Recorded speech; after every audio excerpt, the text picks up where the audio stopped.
সবাইকে শুভেচ্ছা। বোর্ডে কতগুলো সংখ্যা দেখা যাচ্ছে এবং ধাপে ধাপে সংখ্যাটা কমতেছে। দেখতে একটু পেকুলিয়ার লাগলেও এইটা আসলে ৪৭তম বিসিএস এর পরিসংখ্যান। ৪৭তম বিসিএস এ টোটাল ৩,৭৪,০০০ প্লাস চাকরি প্রার্থী আবেদন করেছিল। সেই আবেদনের ভিত্তিতে প্রিলিমিনারি পরীক্ষা হয়। সেই প্রিলিমিনারিতে ১০,০০০ বা ১০,৫০০ প্লাস প্রিলিমিনারিতে সিলেক্টেড হয় যে রিটেন পরীক্ষায় অংশগ্রহণ করার জন্য।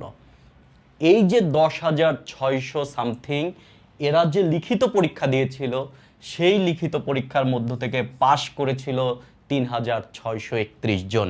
এরা সবাই ভাইবা পরীক্ষা দিয়েছে এবং ভাইবা শেষে চূড়ান্ত যে সুপারিশ পেয়েছে সেটা পেয়েছে ১৩২০ জন। আরও ২০০ সামথিং মতন হচ্ছে নন ক্যাডারে সুপারিশ প্রাপ্ত হয়েছে, সব মিলিয়ে ১৫০০ সামথিং। এইটা ছিল ৪৭তম বিসিএস এর মোট পরিসংখ্যান। এটা একটু হতাশাজনক পরিসংখ্যান আসলে আমার দৃষ্টিতে। প্রায় ৪ লাখের মধ্য থেকে, এবং এই ৪ লক্ষ কিন্তু গ্রাজুয়েট, এবং সবারই বিসিএস যেহেতু আবেদন করেছে, তার মানে বিসিএস এ অংশগ্রহণ করার জন্য এদের সবারই একটা স্নাতক ডিগ্রি আছে। এরা কোনো না কোনো বিশ্ববিদ্যালয় থেকে পাশ করেছে, কেউ ইঞ্জিনিয়ারিং থেকে পাশ করেছে, কেউ মেডিকেল থেকে পাশ করেছে, এমনকি জাতীয় বিশ্ববিদ্যালয় থেকেও অনেকে পাশ করেছে, এবং সব মিলিয়ে ১৩২০ জন চূড়ান্ত সুপারিশ পেয়েছে। এরপরে ভেরিফিকেশনের মাধ্যমে এরা আসলে চাকরিতে যোগদান করবে। ৪ লক্ষের মধ্য থেকে মাত্র ১৩০০ সামথিং, এটা আসলে হতাশাজনক একটা নাম্বার। এটা হচ্ছে ৪৭তম বিসিএস এর কলাম, আর এটা হচ্ছে ৫০তম বিসিএস এর কলাম। তো এখানে দেখা যাচ্ছে যে আবেদনকারীর সংখ্যা ৪৭-এ প্রায় ৪ লাখ, আর ৫০তমতে গিয়ে সেটা প্রায় ৩ লাখ। অর্থাৎ আমরা দেখতে পাচ্ছি আমাদের আবেদন প্রায় ১ লক্ষ পরিমাণ আবেদন কমে গেছে। আবেদন কমে যাওয়ার কারণ এই টাইমে বাংলাদেশে গ্রাজুয়েটের সংখ্যা কমে গিয়েছিল, চাকরি প্রার্থীর সংখ্যা কমে গিয়েছিল, এইটা না কিন্তু, বরং চাকরি প্রার্থীর সংখ্যা কিন্তু ১ বছরের ব্যবধানে বেড়েছিল। আবেদন সংখ্যা কমে গেছে কেন? অনেক ছেলেপেলে আগেই বুঝে গেছে এই জিনিস তার জন্য না। বিসিএস এখন যেভাবে পরিবর্তন হয়েছে, এইখানে আসলে কোনো পরীক্ষা দিয়ে শুধু শুধু টাকা পয়সা নষ্ট, এই জন্য অনেকেই আসলে নিরুৎসাহিত হয়েছে আবেদনে।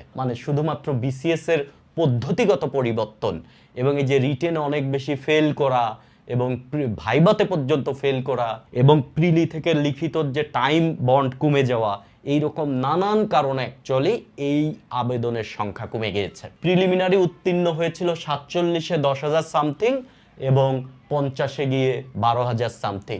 তার মানে আমরা এরকম একটা ধারণা করে নিতে পারি যে বিসিএস প্রিলিমিনারিতে ১০ থেকে ১৫,০০০-এর মধ্যে মানুষজন আসলে প্রিলিমিনারি পরীক্ষার পরে সিলেক্টেড হবে লিখিততে বসার জন্য।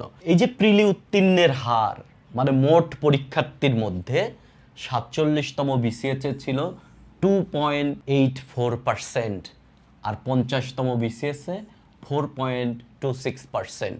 অর্থাৎ ৫০তম বিসিএস এর মতন এখনো আমরা চিন্তা করি যে পরবর্তী বিসিএস এ ৩ লক্ষ মানুষ আবেদন করবে, যারা নিরুৎসাহিত হয়ে গেছে তারা আর আবেদন করবে না।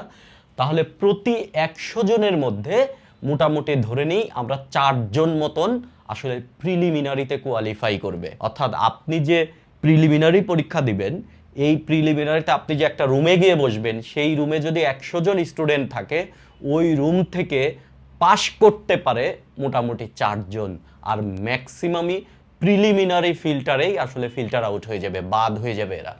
এবং লিখিততে যে উত্তীর্ণ হয়েছিল সেইটা যেহেতু ৪৭-এর ডেটা আছে, ৫০-এর এখনো ডেটা নাই, সেটা ৩,৬৩১ জন। এইটা যারা প্রিলি হয়েছিল তাদের মধ্যে লিখিততে পাশ করতেছে মাত্র ৩৪.১১%।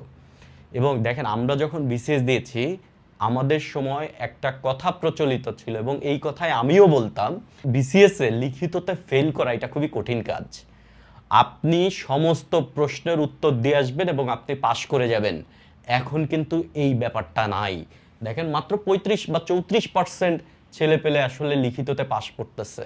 তো এখন লিখিত ব্যাপারটাই অ্যাকচুয়ালি বিসিএস এর মেইন পরীক্ষা। আমাদের পাশের দেশে ইউপিএসসিতে যে পরীক্ষা হয়, ওরা কিন্তু প্রিলিমের পরে লিখিত পরীক্ষাকে ওরা বলে মেইনস। ওইটা ওদের মেইন পরীক্ষা। আসলেই তাই, লিখিতটাই আসলে মেইন পরীক্ষা। এবং এই লিখিত পরীক্ষায় যে ভালো করবে ক্যাডারের দৌড়ে সে আগায় থাকবে। কেননা 47তম বিসিএস থেকে আপনার ভাইভাতে মার্ক করা হয়েছে 100। তো 100-র মধ্যে আপনার 50-এ পাস করাবে। তো একজনের যদি 100 দিয়ে দেয় তাহলে আপনার মার্কের ডিফারেন্স হতে পারে সর্বোচ্চ 50। কিন্তু এইটা আগে কিন্তু যখন 200 মার্ক ছিল, 100-তে পাস করাতো, তাহলে একজনকে 180 দিয়ে দিল আর আপনাকে 100 দিয়ে দিল, 80 মার্কের গ্যাপ হয়ে যাবে কিন্তু। তো এই যে ভাইবা 100 মার্ক করার ফলে আপনি ক্যাডার হবেন কি হবেন না, এইটা টোটালি ডিপেন্ড করে আপনার লিখিত পরীক্ষার মার্কের উপর। আপনি লিখিত পরীক্ষায় শুরুতেই 50 মার্ক আগায় থাকেন, তাহলে আপনি শুধু ভাইভাই অ্যাটেন্ড করবেন, ভাইভাই বেয়াদবি করবেন না, তাহলে আপনার ভাইভাই ফেল করাবে না। আপনি একটাও প্রশ্ন পারার দরকার নেই, আপনি সব সরি সরি বলেন, জেন্টলি সরি সরি বলেন। আপনাকে সব জানতে হবে এটা না, আপনার বডি ল্যাঙ্গুয়েজ, আপনার নিজের প্রেজেন্টেশন স্কিল, আপনার কথা বলার ধরন এবং আপনার সার্বিক দিক বিবেচনা করে কিন্তু আপনাকে ফেল করাবে না। সবই পারলেন আবার বেয়াদবি করলেন, কথার উপরে কথা বললেন, তখন কিন্তু আপনাকে ফেল করায় দিতে পারে। তো সিম্পল ব্যাপারগুলো আসলে ভাইভাতে মেইনটেইন করলে আপনি পাস করে যাবেন। তো লিখিততে আপনি মার্কে যদি আগায় থাকেন তাহলে তো আপনার ভাইবা শুধুমাত্র একটা ফর্মালিটিস, কেননা এখন ভাইবায় মাত্র 100 মার্ক। সো লিখিতটাই আসলে মেইন প্রস্তুতি। যে এই জিনিসটা আমরা সবসময় ভুল করি, যে প্রিলি বেস প্রিপারেশন নেই, পরবর্তীতে ফিল্টার আউট হয়ে যায় আর কি। তো এই যে লিখিততে, এটা কিন্তু একটা ডেঞ্জারাস বার্তা দিচ্ছে যে লিখিততে প্রিলি পাস করার পরে মাত্র 34% লিখিত কোয়ালিফাই করতেছে। তো আপনি 50তম বিসিএস এর রেজাল্ট দেখেন যে এই 12,000 সামথিং এর মধ্যে কত পার্সেন্ট আসলে লিখিততে কোয়ালিফাই করে। এর মানে প্রিপারেশনের ধরন, এবং এইটা নিয়েই আসলে আজকে আমাদের মেইন আলাপ আলোচনা। এবং পরবর্তীতে চূড়ান্তভাবে ক্যাডার পাইছে আসলে 1320 জন মতন। আর মেইন যত আবেদনকারী ছিল সেই আবেদনকারীর মধ্য থেকে সুপারিশপ্রাপ্ত হয়েছে মাত্র 0.35%। 0.35%, অর্থাৎ প্রতি 1000 জন স্টুডেন্টের মধ্য থেকে 3.5 জন, মানে 3.5 জন মতন, বা আমরা এইভাবে বলতে পারি যে প্রতি 2000 স্টুডেন্টের মধ্যে 7 জন এই বিসিএস এ কোয়ালিফাই করেছে। এখন সবচেয়ে ডেঞ্জারাস যে ঘটনা ঘটতেছে, যে সময়, প্রিপারেশনের পাশাপাশি বিসিএস এখন একটা মোটামুটি সময়ের খেলা হয়ে দাঁড়িয়েছে। আমরা 47 এবং 50, যেহেতু বর্তমান যে কমিশন, এই কমিশনের আন্ডারে যে ঘটনা ঘটতেছে এটাকেই আমরা রেফারেন্স হিসেবে চিন্তা করলে 47তম প্রিলি পরীক্ষা আর 50তম প্রিলি পরীক্ষার ডেটা যদি আমরা দেখি তারিখ অনুযায়ী, তাহলে প্রিলি পরীক্ষা হবার 11 দিন পরেই, মোটামুটি 10 থেকে 11 দিন পরেই প্রিলিমিনারি রেজাল্ট দিয়ে দিয়েছে। অর্থাৎ প্রিলির রেজাল্টের জন্য আপনাকে অনেক বেশি অপেক্ষা করতে হবে না। আসলে প্রিলিমিনারি পরীক্ষা দিয়ে ওই দিনেই আপনি জেনে যাবেন যে আপনি আসলে প্রিলিমিনারি পাস করবেন কি করবেন না। কেননা আপনি কি পরিমাণ আনসার করেছেন, কি পরিমাণ ভুল করেছেন, কোশ্চেনের প্যাটার্নটা কি এবং কাটমার্ক কত হতে পারে এটা ধারণা করা যায়। তো আপনি এটা বুঝে যাবেন। তারপরেও যদি নাও বুঝেন পাস করবেন কি করবেন না, এটার জন্য আপনার সর্বোচ্চ 10 থেকে 11 দিনের একটা টাইম বাউন্ড আপনার থাকবে। কিন্তু এরপরেই যে লিখিত পরীক্ষা দিয়েছে, রেজাল্টের পরে লিখিত পরীক্ষার জন্য 47তম বিসিএস এর টাইম পেয়েছিল তারা 60 দিন, আর 50তম বিসিএস এর টাইম পেয়েছে 58 দিন। এই জায়গায় আসলে মেইন ক্রিটিক্যাল গেমটা শুরু হয়েছে।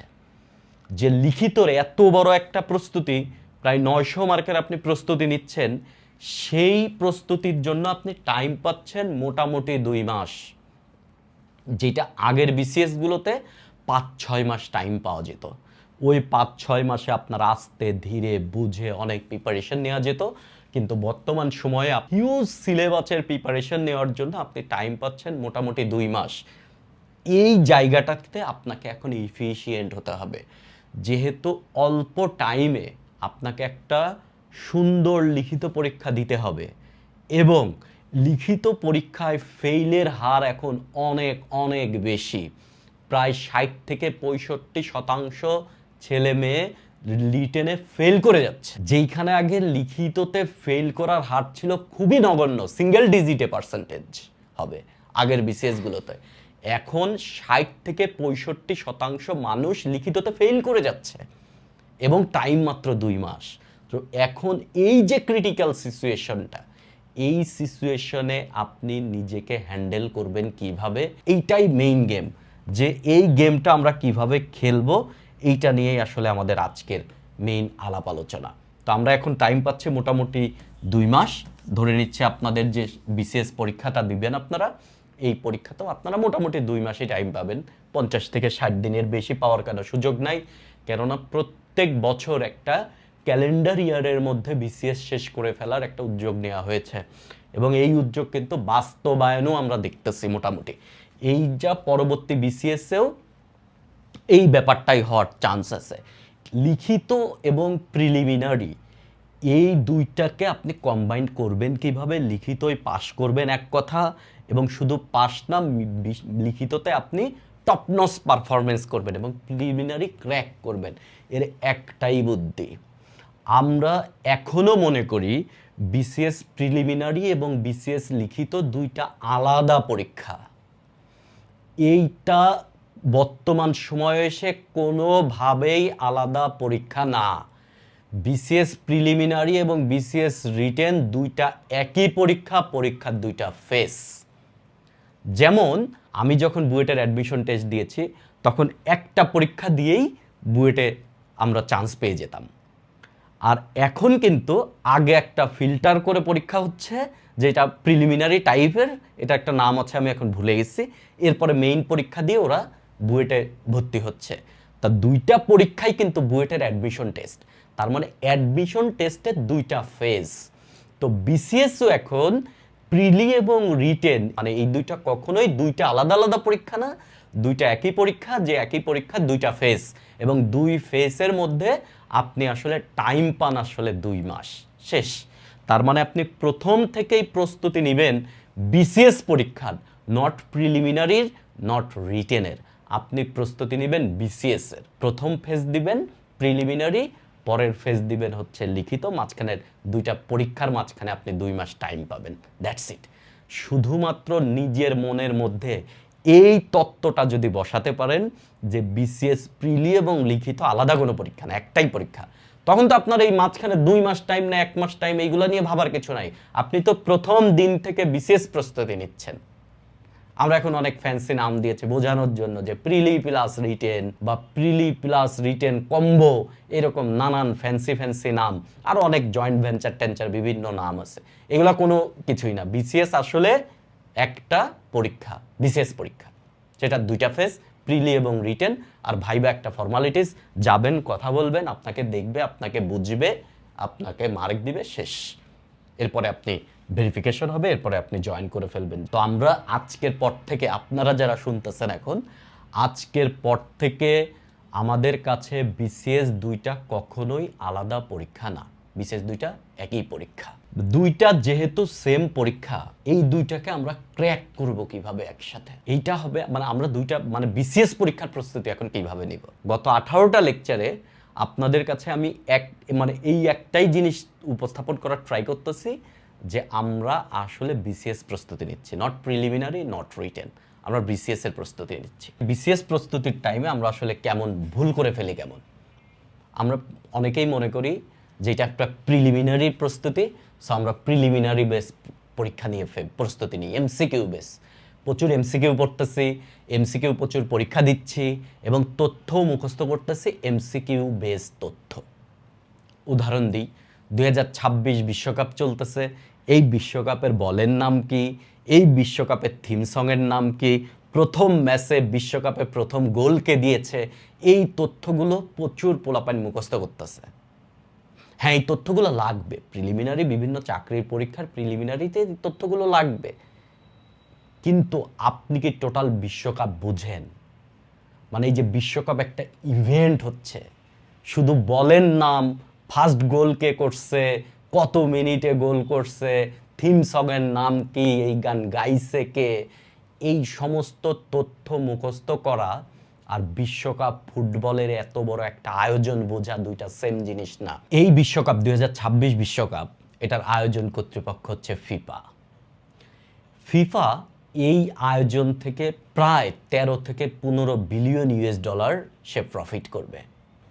কিভাবে এই প্রফিটগুলো করবে? ধরেন আমাদের বাংলাদেশের টিভি চ্যানেলগুলোতে আপনি খেলা দেখতেছেন, তো এইটার যে খেলা দেখানোর যে কপিরাইট সত্ত্ব, এই সত্ত্ব ফিফা বিক্রি করে সারা পৃথিবীতে। বাংলাদেশের মতন একটা ক্ষুদ্র দেশ, ইকোনমিক্যালি আমরা ওয়ার্ল্ডের রেসপেক্টে ক্ষুদ্র দেশ, আমাদের বিটিভি এই খেলা দেখার সত্ত্ব কিনেছে এবং এইটা কিনতে ভ্যাট ট্যাক্স সব প্রায় 3 মিলিয়ন ইউএস ডলার, তো কনভার্ট করলে আপনার 65 কোটি টাকা মতন ব্যয় করতেছে বিটিভি এই খেলাটা দেখানোর জন্য। সারা ওয়ার্ল্ডের বিভিন্ন দেশে কিন্তু ফিফা এটা বিক্রি করতেছে। স্পন্সর, এই যে খেলার সময় যে আপনি অ্যাড দেখতেছেন, বিভিন্ন ধরনের অ্যাড, এবং যখন আপনার খেলা শেষে যে সাক্ষাৎকার দিচ্ছে পেছনে বিভিন্ন লোগো, এই অ্যাড, এই সমস্ত বিভিন্নভাবে ফিফা আয় করতেছে। আয়োজক দেশগুলো আছে মেক্সিকো, যুক্তরাষ্ট্র এবং কানাডা। এই তিনটা দেশ উত্তর আমেরিকার তিনটা দেশ। এই তিনটা দেশের মধ্যে যে কোলাবোরেশন হচ্ছে, এই দুইটা দেশ এবং মেক্সিকো এবং যুক্তরাষ্ট্রের সম্পর্কের কিন্তু বেশ টানাপোড়েন চলতেছিল, এবং ট্রাম্পের যে বাণিজ্য যুদ্ধ বা রেসিপ্রোকাল ট্যারিফ যা আরোপ করেছিল, তখন কানাডার সাথেও কিন্তু সম্পর্ক ছিন্ন হচ্ছিল। এবং আমেরিকানো যে কফি, আমরা আমেরিকানো নামে খাই, যে যে কালো কফি আর কি, এই আমেরিকানো কফি কানাডার মানুষজন নাম চেঞ্জ করে কানাডিয়ানো নামে বিক্রি করতেছিল। মানে এইটা একটা টানাপোড়েনের একটা বহিঃপ্রকাশ, যে আমেরিকানো বিক্রি হচ্ছে কানাডিয়ানো নামে। তো সেই যে একটা ফিফার মতন আয়োজন এই তিনটা দেশকে কিন্তু একটা জিও পলিটিক্যাল একটা কোলাবোরেশনের মধ্যে আনছে, তো একটা বেল্টের মধ্যে আনছে। এইটাও কিন্তু একটা ফিফার একটা আউটকাম। আবার চিন্তা করেন যে এই যে যে শহরগুলো, ধরেন ফিলাডেলফিয়া হোক আর বোস্টন হোক, নিউ জার্সি হোক, যে সমস্ত শহরগুলোতে এই খেলার আয়োজন হচ্ছে, খেলা যখন শুরু হয় তার আগে 30 থেকে 1 মিনিটের একটা ভিডিও দেখানো হয়, ওই শহরকে মার্কেটিং করা হয়। ধরেন বোস্টনে যখন খেলা হয়, বোস্টন টি পার্টির মতন অ্যানিমেশন দেখানো হয় যে সমুদ্রে ফেলে দিচ্ছে। বোস্টন টি পার্টিটাকেও তারা ওই আয়োজনের মধ্যে নিয়ে আসছে। তারা ওয়ার্ল্ডের কোটি কোটি মানুষকে এই ইভেন্ট দেখে, সবচেয়ে বেশি মানুষ এই ইভেন্ট দেখতেছে। তো এত মানুষের সামনে বোস্টন টি পার্টির ইতিহাস, ওই শহরের ঐতিহ্য, ওই শহরের ইকোনমি, এই যে ব্যাপারটাকে মার্কেটিং করা হচ্ছে, এইটা সফট পাওয়ার। ওই দেশ নিজেকে সারা বিশ্বের সামনে মার্কেটিং করতেছে। ভাই, সাউথ আফ্রিকার মতন দেশ একসময় ডিসকভারি চ্যানেলে নিজের দেশের অ্যাড দিত, পাওয়ার্ড বাই সাউথ আফ্রিকা, দেশের অ্যাড দিত। এটা হচ্ছে সফট পাওয়ার। বিশ্বের এতগুলো দেশকে একটা ছায়ার তলে নিয়ে আসছে, একটা ব্যানারের তলে, এবং বিভিন্ন কসমোপলিটন ঘটনা ঘটতেছে, বিভিন্ন কালচারের মানুষ একত্রিত হচ্ছে ওই যে দেশের। ধরেন আজকে এখন বোস্টনে একটা খেলা হবে, তাহলে এত মানুষ ওই অঞ্চল দিয়ে যাবে, এর একটা ট্রাফিক ম্যানেজমেন্টে, সিকিউরিটিতে, হোটেল পারপাসে একটা হিউজ পরিমাণ কর্মযজ্ঞ চলতেছে। এবং মজার বিষয় হচ্ছে এইখানে পর্যটন বিকশিত হচ্ছে, বাট এই পর্যটন কিন্তু সাময়িক সময়ের জন্য। এর ফলে কিন্তু লং টার্ম অনেক ইফেক্ট পড়তেছে। লং টার্ম ইফেক্ট কি?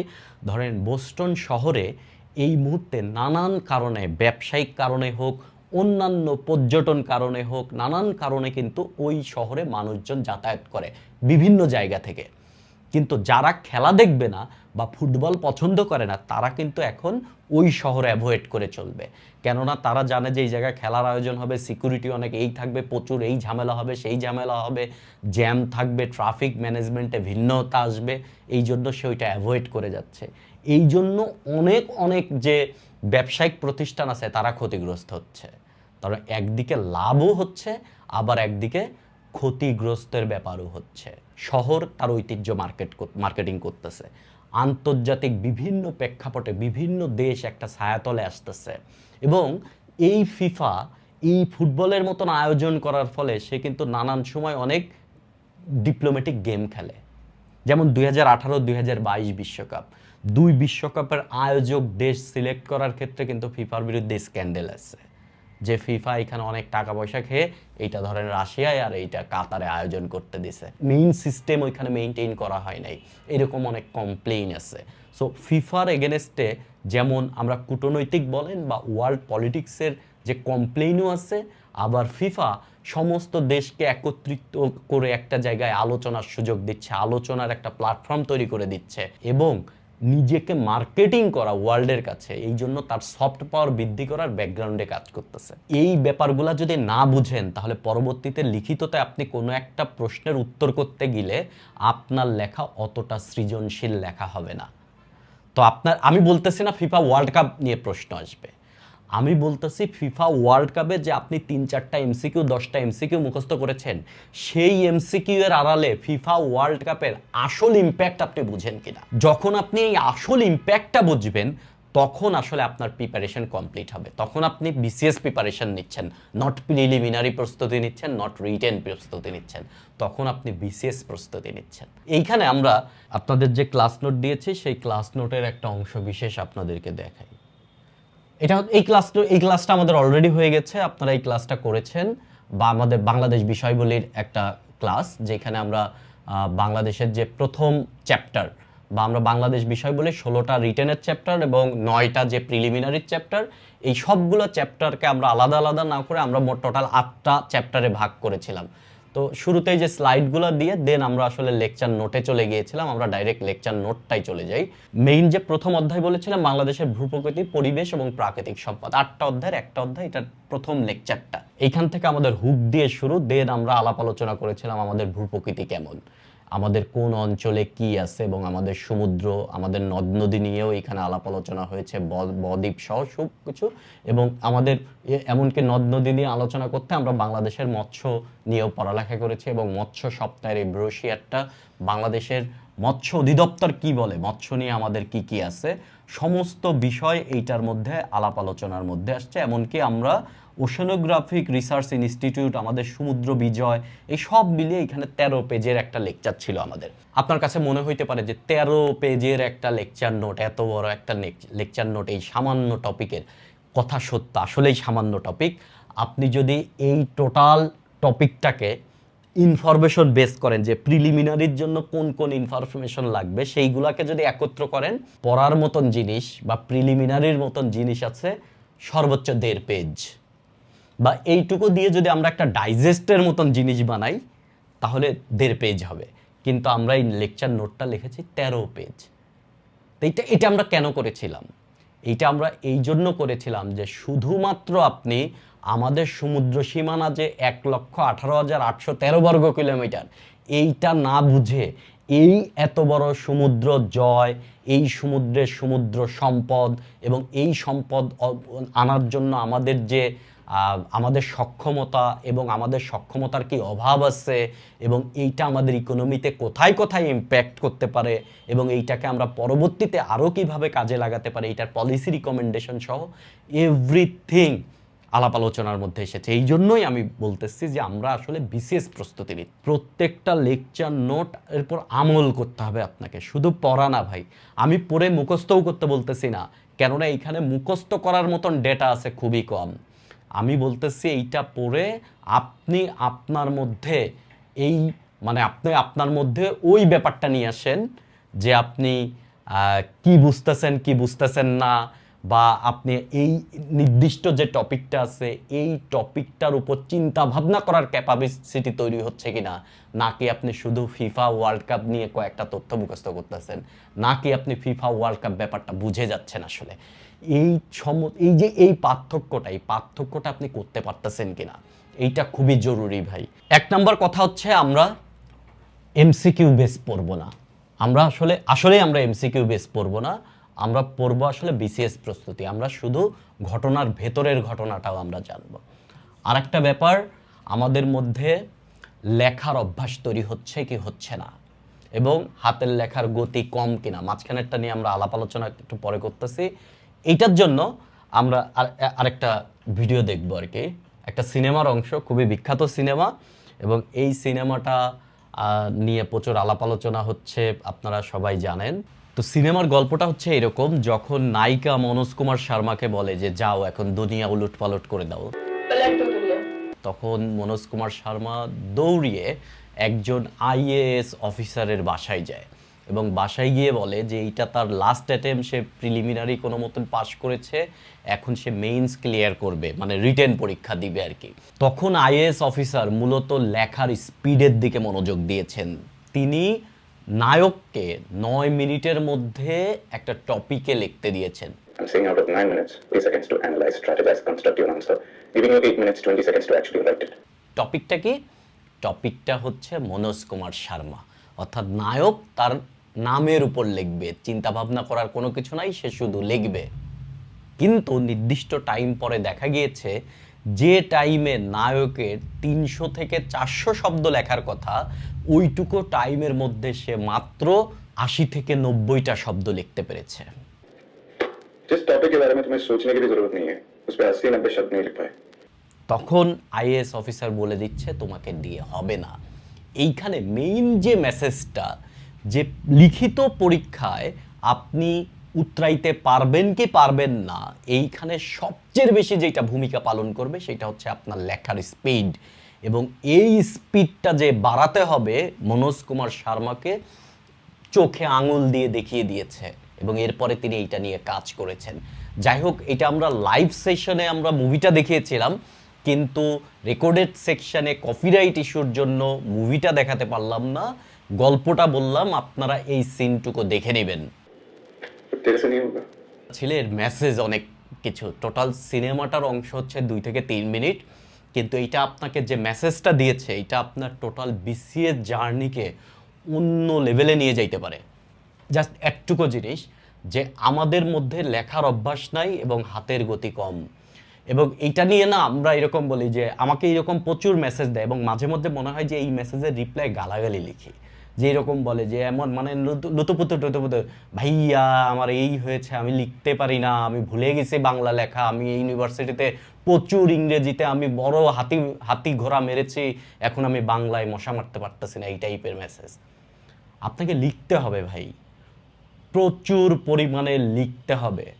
এবং আমার বিসিএস প্রস্তুতির ক্ষেত্রে আমি আপনাদেরকে বলবো, আমি ওই টাইমে যখন আমি 43rd বিসিএস এর লিখিত প্রস্তুতি নিচ্ছি, তখন আমি মডেল টেস্ট দিয়েছি শুধুমাত্র উদ্দেশ্য এইটা যে ওই প্রশ্নপত্রের প্রশ্ন উত্তর করা না, আমি নির্দিষ্ট টাইমের মধ্যে এত টাইম লিখতে পারি কিনা, এবং 4 ঘন্টার একটা পরীক্ষা দেওয়ার যে অভিজ্ঞতা, এটা আমি অর্জন করতে পারি কিনা এই মডেল টেস্টের মধ্য দিয়ে, আমি কত মার্ক পেলাম, কত কি পেলাম। কেননা এই খাতা যারা দেখতেছে তারা আসলে মনোযোগ দিয়ে খাতা দেখে কিনা, এটা নিয়েও আমার ডাউট আছে। তো মেইন টার্গেটই ছিল আসলে 4 ঘন্টার মধ্যে আমি লেখা কমপ্লিট করতে পারি কিনা, এই জায়গাতে মনোযোগ দেওয়া। তো লেখার স্পিড আনা, হাতের জড়তা কমানো, এবং নতুন নতুন ভাষা, নতুন নতুন ল্যাঙ্গুয়েজ বা নতুন নতুন সেন্টেন্স স্ট্রাকচার প্র্যাকটিস করা। আমরা যে ইংরেজিতে বলি না, ইংরেজিতে ফ্রি হ্যান্ড রাইটিং, এইটা আমি ভালো পারি না। লেখছেন কতদিন আপনি? পারবেন কিভাবে? আপনি লেখছেন কতদিন? আপনাকে তো প্র্যাকটিসটা করতে হবে। এই জন্য আপনি কিন্তু এটা ক্লাস 5-এর পরীক্ষা চান্স পাওয়ার জন্য পরীক্ষা না এটা। আপনি ইউনিভার্সিটিতে যখন চান্স পেয়েছেন, ইউনিভার্সিটিতে কয় বছর আপনি পড়েছেন? 4 বছর, মাস্টার্স সহ 5 বছর। সেই অ্যাডমিশন টেস্টের জন্য আপনি কি পরিশ্রম করেছিলেন? আপনি এখন আপনার টোটাল পেশাগত জীবনের জন্য মানে এই পরীক্ষাটা দিচ্ছেন। তার মানে আপনি 60 বছর বয়স পর্যন্ত চাকরি করবেন। ধরলাম আপনি 30 বছর বয়সে চাকরিতে জয়েন করলেন, তারপরেও আপনি 30 বছরের, আগামী 30 বছরের কেরিয়ার আপনার কেমন হবে, এইটার উপর আপনি পরীক্ষাটা দিচ্ছেন। এটাকে আপনি সহজে নেবেন না, এটা আপনার আগামী 30 বছরের লাইফের ফয়সালা করবে এই পরীক্ষা। যদিও সমস্ত তকদিরের মালিক সৃষ্টিকর্তা, বাট আপনি এখন চেষ্টা করতেছেন যে আপনার ওই তকদির পরিবর্তন করতে বা ওইটা অ্যাচিভ করতে। তো এই প্রিপারেশন আপনার আগামী 30 বছরের প্রিপারেশন। আর আপনি লুতুপুতু করে বলবেন আমার হাতের লেখা ভালো না, আমার এই লেখা হজবরলা হয়, আমার এই হয়, আমার সেই হয়। মানে আপনাকে চুমা দিয়ে দিয়ে দিয়ে দিয়ে আপনাকে আদর করতে করতে নিয়ে যায় চাকরিটা দিয়ে দিবে? লাইফটা এত ইজি? গন্ধম ফল খেয়ে পৃথিবীতে আসছেই তো মানুষ কষ্ট করার জন্য। পৃথিবী তো সুখের জায়গা না, পৃথিবী কষ্টের জায়গা। এটা একটা জিনিস কষ্ট করে অ্যাচিভ করতে হয়। মানে অমুক একটা জিনিস পেয়ে গেছে, আমরা অনেকেই চিন্তা করি অমুকের ভাগ্য অনেক ভালো। আপনি নিজের লাইফ ছাড়া আরেকজনের লাইফে আপনি সবকিছু জানেন? আপনারা যারা বিবাহিত আছেন, আপনি আপনার স্পাউসের লাইফে সবকিছু জানেন, যার সাথে আপনি থাকেন সব সময়? আপনার পৃথিবীতে আরেকজন মানুষ সম্পর্কে জানা পসিবল না। কখনোই এক জনম যথেষ্ট না। তো আপনি কিভাবে বলেন যে আরেকজন ভাগ্যের জোরে ওই জিনিসটা হয়ে গেছে? আপনি তো তার লাইফ জানেন না। তো আপনাকে ওই পরিশ্রমটা করতে হবে। যখন আপনি সৃষ্টিকর্তা সবসময় নেগেটিভ ঘটনা ঘটায়, আমি অনেক চেষ্টা করি, আপনার সেই অনেক চেষ্টার মধ্যে যে কমতি আছে সেই কমতিটুকু যতক্ষণ না পর্যন্ত পরিপূর্ণ হবে ততক্ষণ পর্যন্ত আপনি আপনার টার্গেট অ্যাচিভ করতে পারবেন না। আমি বলতেছি না আপনাকে বিসিএসই দিতে হবে। যদি আপনি বিসিএস অ্যাচিভ করতে চান তাহলে এই আলাপ আলোচনাগুলো, কিন্তু আপনার দিয়ে অনেক কিছু করা পসিবল। কোনোটাই পৃথিবীর কোনো ক্যারিয়ারই খারাপ না। আপনি যদি গাড়ির মেকানিক হন তাহলে আপনি বাংলাদেশের আইকনিক গাড়ির মেকানিক হয়ে যেতে পারেন। আপনি যদি ঝালমুড়িওয়ালা হন তাহলে আপনি বাংলাদেশের আইকনিক ঝালমুড়িওয়ালা হতে হবে আপনাকে। তো এই যে ওইটার জন্য আপনাকে পরিশ্রম করতে হবে, ওইটার জন্য আপনাকে সময় দিতে হবে, এবং যত খুঁটিনাটি জায়গাগুলো আছে সেই খুঁটিনাটি জায়গাগুলোর উপর কাজ করতে হবে আপনার। 4 ঘন্টার মধ্যে আরেকজন যে লিখবে, এবং এই লেখার অভ্যাস আপনাকে এখনই করতে হবে, সেটা ইংরেজি হোক বাংলা হোক, আপনাকে রোজ লিখতে হবে। এই যে মনোজ কুমার শর্মার মতন একটা টপিক ধরে সেই টপিকে ঘড়ি ধরে লিখতে হবে, এবং আপনার সেই সেই এসকেলেশনটা হচ্ছে কিনা, যে আপনি আজকে 3 মিনিটে কয় শব্দ লিখলেন, কালকে 3 মিনিটে কয় শব্দ লিখলেন, আপনি গত 1 মাস ধরে 3 মিনিটে আপনি 50 শব্দ লেখেন। এইটা হইলে হবে না। আপনার যে এসকেলেশনটা, আপনার যে উন্নতিটা হচ্ছে কিনা সেটার দিকে খেয়াল রাখতে হবে। এখন যুগ অনেক আগায় গেছে, এর জন্য আপনার আরেকজনের কাছে যাওয়ার দরকার নাই। বাংলা এবং ইংরেজিকে আপনি কোনো মতেই, বাংলা এবং ইংরেজিকে আপনি অবহেলা করতে পারবেন না, কোনো মতেই না। বাংলা এবং ইংরেজিতে, যাদেরকে আমরা বাংলাদেশি লোকজন, আমাদের ইংরেজিতে প্রচুর গ্যাপ আছে। এই ইংরেজির জন্য ইংরেজি ভোকাবুলারি বলেন, সেন্টেন্স স্ট্রাকচার বলেন, আমি অন্যান্য আলাপ আলোচনার মধ্যে বেশ কয়েকবার আলাপ আলোচনা করেছি। তো সেই জায়গা ধরে ধরে আপনাকে কাজ করতে হবে। আপনি প্রত্যেক দিন ধরেন আপনি পত্রিকা পড়েন, আমি বলেছি আপনি পত্রিকা শুধু এডিটোরিয়াল এবং সবার লেখা পড়বেন না, যার লেখাটা কোয়ালিটিফুল লেখা দেখলে বোঝা যায়। রবীন্দ্রনাথের একটা কবিতা আর আমার লেখা একটা কবিতা কিন্তু সেম কবিতা না, দুইটার ভাষা, বর্ণনা সবকিছু আলাদা। তো আপনাকে যে রবীন্দ্রনাথের টাইপের মতো লেখা পড়তে হবে। ধরেন একজন ভালো স্কলার একটা টপিক সম্পর্কে বিশ্লেষণ করেছে, আপনার লেখা পড়লে আগে বুঝে নিতে হবে যে এই লেখক আগেই বায়াসড কিনা। একজন লেখক যদি আগেই বায়াসড হয়ে যায় তাহলে তার লেখা পড়া যাবে না। তিনি নিউট্রাল থেকে তিনি অ্যানালাইসিস করতে পারেন কিনা, এইরকম যারা কলাম লেখে তাদের কলাম আপনি পড়লেন। ধরেন আপনি ইংরেজিতে একটি কলাম পড়লেন, যে কোনো পত্রিকার হোক, এইটা পড়তে আপনার 2 দিন টাইম লাগুক, প্রথম দিকে আপনি 2 দিন টাইম লাগান, বাট ওইটা পড়ে আপনি কি বুঝলেন সেইটা লেখার প্র্যাকটিস করতে হবে। এবং আপনি ডেট দিয়ে দিয়ে লেখেন, আপনি তো এখন থেকে বিশেষ প্রস্তুতি নিচ্ছেন, তার মানে লিখিত পর্যন্ত আপনার প্রস্তুতি হয়ে যাচ্ছে। এখন থেকে আপনার হাতে টাইম আছে কত মাস? এখন থেকে আপনি 7-8 মাস টাইম পাবেন। 7-8 মাস ডেট ধরে ধরে লেখেন। 1 মাস আগের লেখা আর 1 মাস পরের লেখা নিজে পড়েন। নিজে পড়ে আপনি লেখার কোয়ালিটির কতটুকু চেঞ্জ হয়েছে আপনি দেখেন। আপনি গতকাল আর আজকে কম্পেয়ার করলে হবে না। এবং এইটার জন্য এখন এআই এর যুগ, আপনাকে প্রচুর ইংরেজি শিখবেন, ভালো ইংরেজি কিভাবে শিখবেন, এখন এআই এর যুগ। অনেক অনেক বিষয় আপনি এআই থেকে হেল্প নিয়ে নিতে পারবেন। উত্তর উপস্থাপনা, মানচিত্র, চিত্র, উদ্ধৃতি বা কোটেশন ব্যবহার। আমরা কোটেশন ব্যবহার করি, ধরেন বাংলাদেশের নারী নিয়ে একটা জিনিস আসছে, আমরা শুরুতেই লিখে দিই একটা ইয়েছে, পৃথিবীতে যা কিছু মহান ছিল, ভূমিকার আগে একবার সবার আগে কবিতার 2টা লাইন দিয়ে শুরু করলাম। কেন ভাই? পত্রিকার একটা ফিচার পড়তে গিয়ে আপনি কোনোদিন দেখছেন যে শুরুই হয়েছে কবিতা দিয়ে? এগুলা তো সেই 80-90-এর দশকের স্ট্র্যাটেজি, আপনি 2026 সালে এসে সেম কাজই করতেছেন। রেলিভেন্ট ওয়েতে কোটেশন দিবেন। আপনি যখন পত্রিকার একটা ফিচার পড়বেন তখন আপনি দেখেন যে এই প্রেক্ষাপটে ডোনাল্ড ট্রাম্প তখন সে রেলিভেন্ট ওয়েতে কোটেশন দিচ্ছে। আপনি যখন এইভাবে লিখতে লিখতে একটা জায়গায় আসছে যে এই কাজ শুধু পুরুষে করে নাই, এটা নারীও করে ফেলেছে, এবং এইখানে নারীর অবদানও প্রায় অর্ধেক, এই বিষয়ে জাতীয় কবি কাজী নজরুল ইসলাম লিখেছিলেন, ধরেন, বা যেই লিখলেন যে পৃথিবীতে যা কিছু মহান চিরকল্যাণকর, অর্ধেক তার করিয়েছে নারী, অর্ধেক তার নর। তখন আপনি কোটেশনটা আনেন, রেলিভেন্ট ওয়েতে কোটেশন। এবং কোটেশন যে সবই মানে এক্সাক্ট কোটেশন লিখতে হবে, কোটেশন বুদ্ধি করে অনেক সময় কোটেশন বানানোও যায়, কেননা আপনি নিজেও তো জ্ঞানী।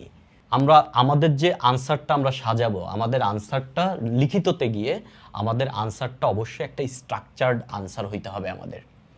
একটা স্ট্রাকচার্ড আনসার, ভালো উত্তর লেখার জন্য কি কি জিনিস লাগবে? একটা হচ্ছে ভালো তথ্য, ভালো স্ট্রাকচার, ভালো প্রেজেন্টেশন। তিনটা জিনিস যখন একত্রিত হবে তখন আপনার আনসারটা ভালো। এবং একবারে মিনিমাল যে স্ট্রাকচারটা, সেটা হচ্ছে প্রত্যেকটা কোশ্চেনে আপনার একটা ভূমিকা থাকতে হবে, দেন আপনি মেইন বডি লিখবেন, দেন আপনি হচ্ছে উপসংহার দিবেন। ভূমিকা মানে কি? আপনি বিন্দুর মধ্যে সিন্ধু লিখবেন, আপনার ওইটাকে আমি বলি হুক, ওইটাকেই পাঠককে আটকায় ধরতে হবে।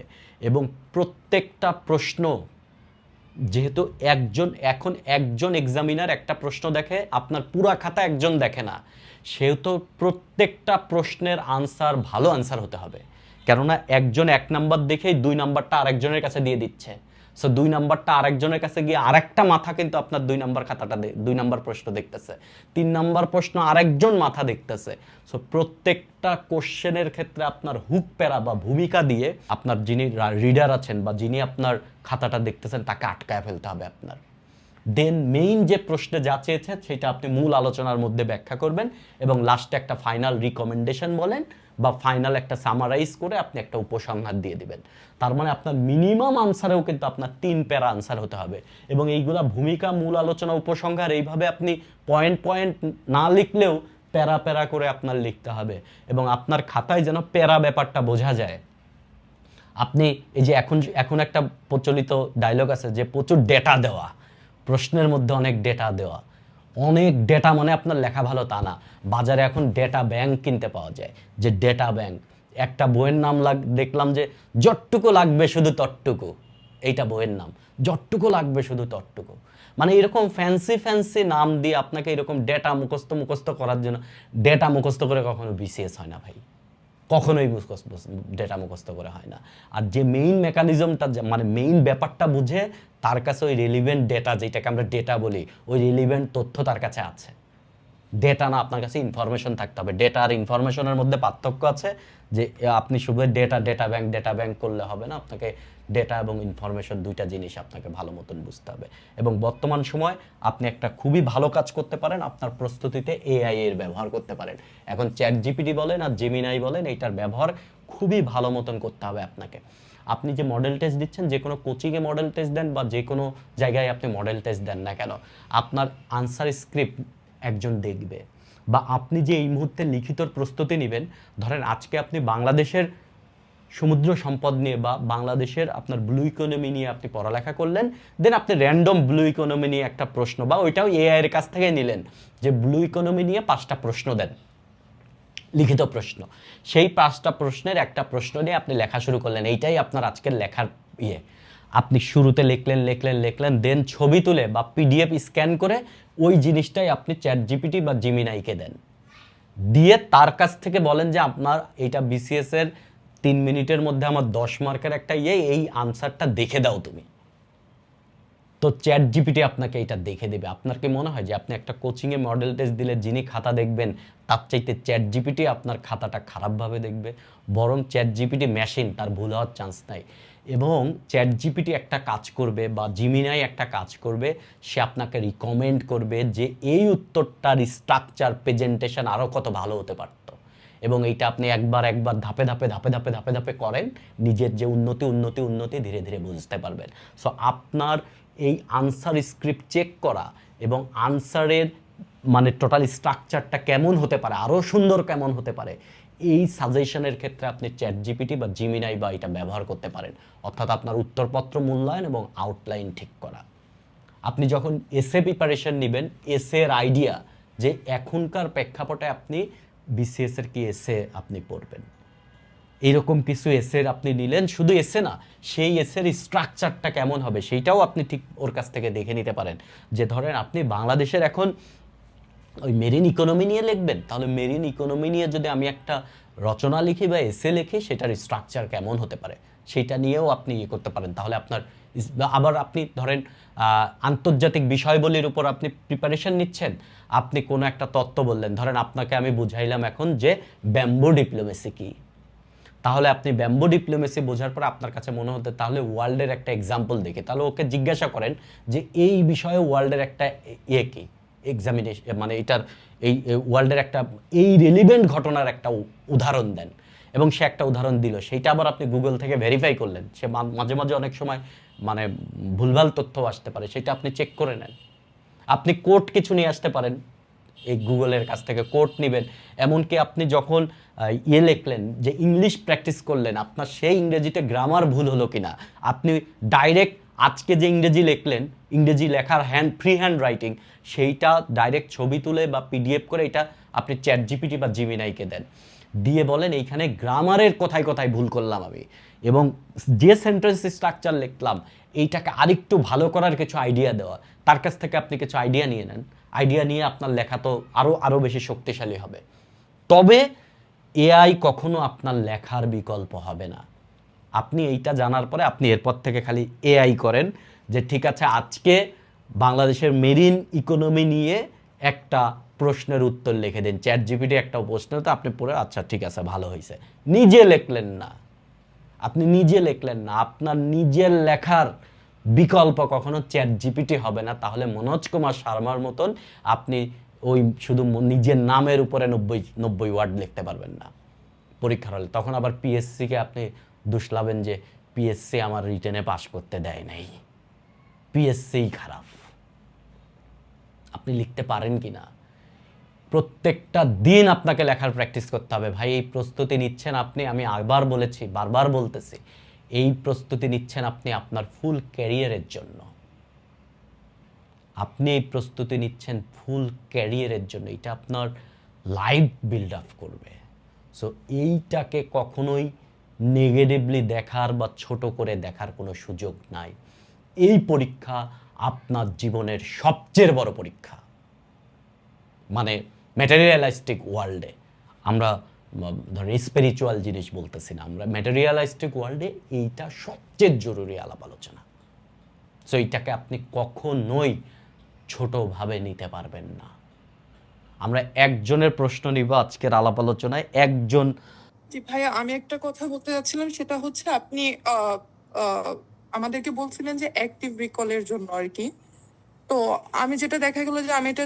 চেষ্টা করতেছি কিন্তু দেখা যায় কি আমি পড়ার একটু পরে আমি যখন এটা মনে করতে যাই আমি আসলে কিছু মনে করতে পারতেছি না মানে দেখা যায় পুরাটা পৃষ্ঠা থেকে আমার 1-2টা জিনিস 3-4টা জিনিস মনে হচ্ছে তো এটা আসলে দেখা যায় একটা পৃষ্ঠাতে তো অনেক কিছু থাকে তো মানে এটা আমি কিভাবে মনে রাখতে পারবো বা বেসিক স্ট্রাকচারটা কি মনে রাখবো ভেতরের তো সব তথ্য মনে থাকে না ভাইয়া আপনাকে আমি বলবো যে অ্যাক্টিভ রিকল ব্যাপারটা কি অ্যাক্টিভ রিকল হচ্ছে আমরা বলেছিলাম যে আমি যখন একটা টপিক পড়ব সেইটা পড়ার পরে আমি পরবর্তীতে একটু আলাদা হয়ে আইসোলেটেড হয়ে চোখ বন্ধ করে আমি ওই জিনিসটা মনে আনার ট্রাই করব এবং প্রয়োজনে আমি একটু প্রেশার দিয়ে মনে আনার ট্রাই করব আর যদি আমি এটা মনে আনতে পারি তাহলে আমার পরবর্তীতে এটা দীর্ঘ টাইম মনে রাখার জন্য এটা আমার সবচেয়ে বেশি হেল্পফুল স্ট্র্যাটেজি হবে আপনি কিন্তু বলেছেন যে আপনি এক পেজে অনেক ইনফরমেশন আছে তারপরেও আপনি 3-4টা ইনফরমেশন মনে রাখতে পারতেছেন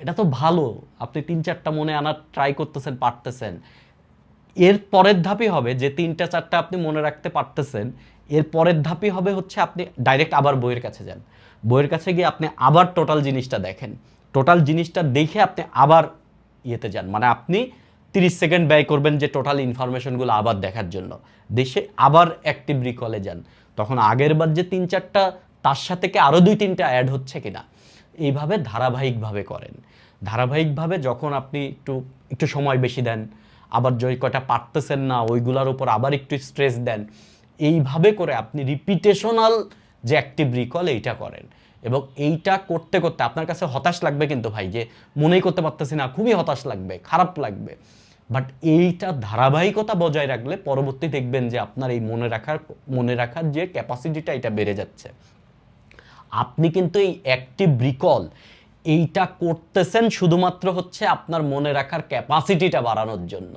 আর এই ক্যাপাসিটি বাড়াতে যে আপনি পারতেছেন এইটা আপনার চোখে মানে এটাকে কি বলে এইটা ডাইরেক্ট রেজাল্ট পাবেন আপনি ধারাবাহিকটা করতে থাকলে আপনার মনে রাখার কৌশল এইটা। এবং এটা মানে এই না যে আপনি প্রথমবারেই সব মনে করে ফেলবেন, 4-5টা পারতেছেন, এটা তো খুবই ভালো। আরও আরও ট্রাই করবেন, আরও আসবে, আরও ট্রাই করবেন, আরও আসবে। তার মানে অ্যাক্টিভ রিকল এইটাকে আপনি এখন থেকে সাকসেসিভ অ্যাক্টিভ রিকল বা ধারাবাহিক অ্যাক্টিভ রিকল হিসেবে চিন্তা করবেন। তাহলেই দেখবেন যে আপনার এই সমস্যার সমাধান হয়ে গেছে। আজকের আলাপ আলোচনাতে কিছু কিছু জায়গায় আমি একটু লাউডলি বলেছি, কখনো কখনো কোনো কথা হয়তো বা আপনার মনে কষ্ট দিতে পারে, এটার জন্য আমি আন্তরিকভাবে দুঃখিত। আমি কোনো কিছুতেই কাউকে ডিমিন করার ট্রাই করি নাই।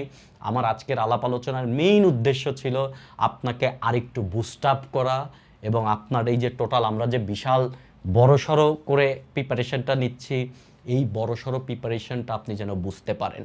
এবং আমি আপনার টোটাল প্রিপারেশনের একটা স্ট্রাকচার তৈরি করে দিচ্ছি, এর উপরে বেস করে যেন আপনি ফুল সিলেবাসটা চমৎকারভাবে পড়ে ফেলতে পারেন, এবং বিসিএসকে আপনি যেন মিস ইন্টারপ্রিট না করে ফেলেন। বিসিএস যেন আপনার কাছে শুধুমাত্র মুখস্থ করা ইনফরমেশন বা প্রিলিমিনারি বেস পরীক্ষা না হয়ে যায়। বিসিএস এমন একটা পরীক্ষা, অনেকেই বলে না যে যারা দেখবেন যে নিন্দুকে অনেক কথাবার্তা বলে, যে বাংলাদেশে আসলে ম্যাক্সিমাম মানুষই নেগেটিভ চোখে দেখে। এটা আমার ব্যক্তিগতভাবে আমার লাইফের এক্সপেরিয়েন্স আর কি। আপনারা হয়তো বা এটা যাবেন, অনেক মানুষ এটাকে খুব নেগেটিভভাবে দেখে। এটা সাধারণত অ্যাচিভ করাটা একটু কঠিন। তো দেখবেন যে অনেক স্যাটায়ার টাইপের পোস্ট দেয়, অনেকে অনেক কমিক টাইপের পোস্ট দেয়, এইগুলো নিয়ে আমার চোখেও এইগুলো পড়ে। ভাই আমরা এইদিকে যাচ্ছি না। আপনি যেহেতু এই লাইনে আসছেন, তার মানে আপনি জেনে বুঝে আসছেন।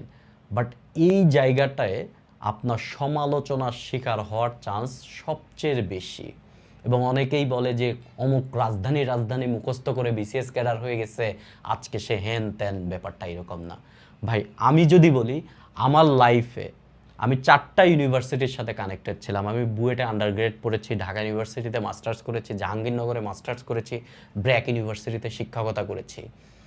এই সমস্ত কিছু থেকে আমি যতটুকু জিনিস অ্যাচিভ করেছি, তার চাইতেও বেশি কিছু জানা বোঝা এবং আমার ব্যক্তিত্বে, মানসিকতায়, চিন্তা চেতনায় যে পরিবর্তন আসছে, সবচেয়ে বেশি পরিবর্তন আসছে এই বিসিএস প্রস্তুতি নিতে গিয়ে। এবং আমি খুবই গ্রেটফুল এই ব্যাপারে। বিসিএসের সিলেবাসটা খুবই চমৎকার একটা সিলেবাস। এই সিলেবাসে এখন রাজধানীর নাম আর মুদ্রার নাম মুখস্থ করার সিলেবাস না। বিশ্ব ব্যবস্থা, বাংলাদেশের সমস্ত, বাংলাদেশ রাষ্ট্র কীভাবে চলে, বাংলাদেশের সামগ্রিক বিষয়, সাহিত্য, ইংরেজি ভাষা, সাহিত্য, সব কিছুর উপর একটা সামগ্রিক আপনার উন্নয়নের বা সামগ্রিক এসকেলেশনের একটা পরীক্ষা হচ্ছে বিসিএস পরীক্ষা। এবং যেদিন আপনার এই প্রস্তুতি নিতে আনন্দ লাগবে, আর এই জিনিস জানতেছে এটা তো চমৎকার লাগতেছে, সেই দিন আপনি বুঝবেন যে আপনি আসলেই বিসিএস প্রস্তুতি নিতে পারতেছেন। সবার উত্তর সাফল্য কামনা করতেছি। সবাই ভালো থাকেন। আসসালামু আলাইকুম।